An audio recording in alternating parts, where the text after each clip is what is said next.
नमस्कार दोस्तों, आज हिंदी वर्णमाला के 30 प्रश्नों को यूपी पुलिस एग्जाम की दृष्टि से रिवीजन करेंगे। तो चलिए बिना किसी देरी के शुरुआत करते हैं। आपका आज का पहला प्रश्न है, कृपण का सही वर्ण विच्छेद कौन सा होगा? आपका सही जवाब है ऑप्शन डी। दूसरा प्रश्न है, ओष्ठ दीर्घ स्वर का उदाहरण कौन सा है? आपका सही आंसर होगा ऑप्शन डी। अगला प्रश्न है, मात्रा के आधार पर स्वर कितने प्रकार के होते हैं? आपका सही जवाब है ऑप्शन बी। अगला प्रश्न है, जिह्वा के आधार पर स्वर कितने प्रकार के होते हैं? आपका सही जवाब है ऑप्शन बी। अगला प्रश्न है, एक से अधिक वर्णों के मेल को क्या कहते हैं? आपका सही जवाब होगा ऑप्शन डी। अगला प्रश्न है, ई, च, छ, ज, झ आदि का उच्चारण किससे होता है? आपका सही जवाब है ऑप्शन डी। जिनका उच्चारण स्वतंत्रता से होता है और जो व्यंजन के उच्चारण में सहायक होते हैं उसे क्या कहते हैं? आपका सही जवाब होगा ऑप्शन ए।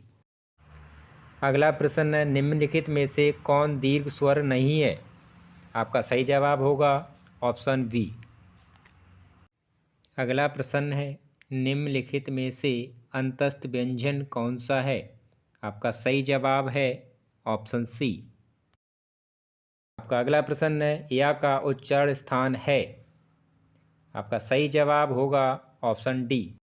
अगला प्रश्न है, काकल्य वर्ण कौन सा है? तो आपका सही जवाब होगा ऑप्शन सी। आपका अगला प्रश्न है, अंतस्थ और ऊष्म में कितने वर्ण होते हैं? आपका सही जवाब होगा ऑप्शन बी। अगला प्रश्न है, ऊष्म व्यंजन कौन सा है? आपका सही जवाब होगा ऑप्शन ए। आपका अगला प्रश्न है, हिंदी भाषा में कुल कितनी वर्ण लिपियां हैं? आपका सही जवाब है ऑप्शन डी।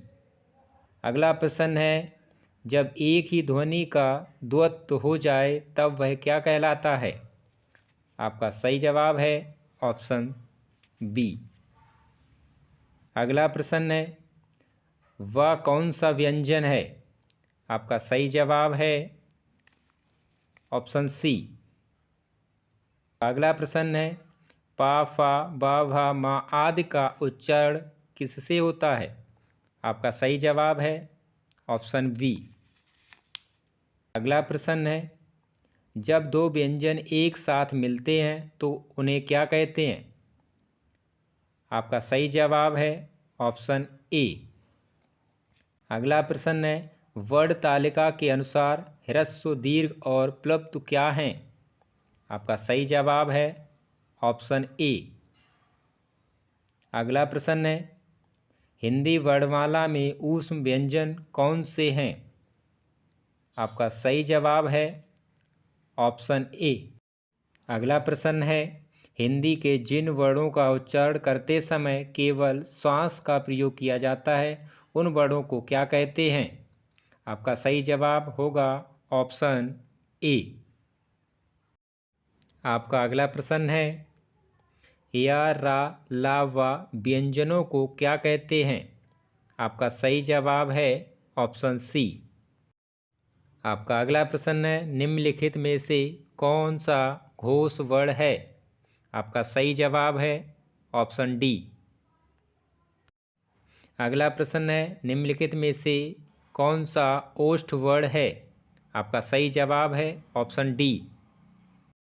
अगला प्रश्न है, अनुस्वार किसका कार्य करता है? सही जवाब है ऑप्शन सी। अगला प्रश्न है, लिखित भाषा में मूल ध्वनियों के लिए जो चिन्ह मान लिए गए हैं या जिस रूप में लिखे जाते हैं उसे क्या कहते हैं? आपका सही जवाब है ऑप्शन ए। अगला प्रश्न है, निम्नलिखित में से कौन सा संयुक्त स्वर नहीं है? आपका सही जवाब है ऑप्शन सी। अगला प्रश्न है, निम्नलिखित में से कौन सा अल्प प्राण व्यंजन है? आपका सही जवाब है ऑप्शन बी। अगला प्रश्न है, निम्नलिखित में से सभी माप्राण वर्णों वाला वर्ग है। आपका सही जवाब है ऑप्शन ए। अगला प्रश्न है, ए और ए वर्ण क्या कहलाते हैं? आपका सही जवाब है ऑप्शन डी। 30 प्रश्नों की ये वीडियो कैसी लगी दोस्तों, कमेंट करके ज़रूर बताएं और वीडियो को लाइक और चैनल को सब्सक्राइब करना ना भूलें।